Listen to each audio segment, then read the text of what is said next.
ॐ सोमनाथाय नमः। ॐ मल्लिकार्जुनाय नमः। ॐ महाकालेश्वराय नमः।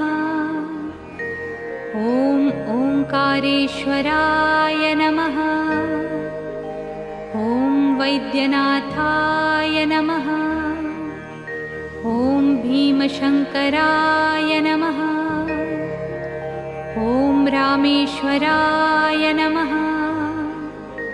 ॐ नागेश्वराय नमः। ॐ विश्वेश्वराय नमः। ॐ त्र्यम्बकेश्वराय नमः।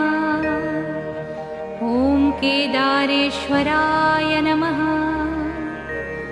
ॐ भुस्मेश्वराय नमः।